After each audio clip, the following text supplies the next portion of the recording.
Padova, quartier generale, città punto di partenza da cui si diramavano i tentacoli della cosca conosciuta come Grande Aracri, originaria del Crotonese. Dagli inizi con il traffico di droghe e la prostituzione, affari illeciti per riciclare denaro, l'organizzazione era passata poi all'usura nel ricco nord-est, terra fertile di piccole imprese che negli anni della crisi si sono trovate in difficoltà.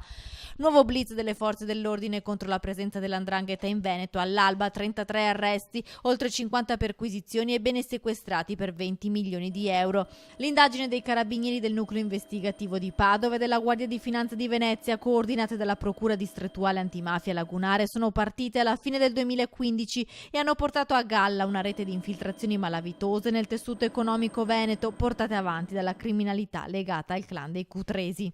L'indagine è iniziata da una serie di tentativi che sono stati perpetrati nei confronti di imprenditori, soprattutto con minacce, anzi con delle maltrattamenti sia di mariti e mogli che erano amministratori delegati e che effettivamente poi venivano colpiti, venivano assoggettati a quella che era la violenza da parte di questa diramazione del Grande Aracri.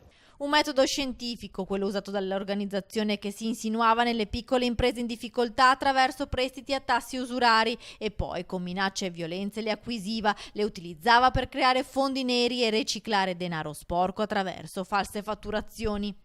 Generalmente quello manifatturiero, molto forte, quelle imprese artigiane di 9-10 persone che realmente poi realizzano profitti molto buoni, e allo stesso tempo alcuni che si erano completamente piegati alla volontà della cosca, altri che realmente poi invece sono stati portati a cedere le quote delle società perché realmente erano stati assoggettati a dei tassi usurai quasi del 300%.